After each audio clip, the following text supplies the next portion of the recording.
Salam guys, this is Mike daripada Blue Green Motorworks. Ini ada satu sebiji kereta F30 dengan enjin N20. Alright.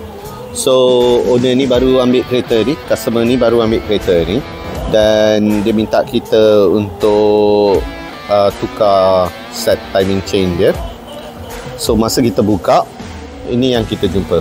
Ini barang-barang yang telah dibuka daripada enjin dia. Ya, yang slide rail, guide rail ni memang baru, nampak baru, bukan lama sangat.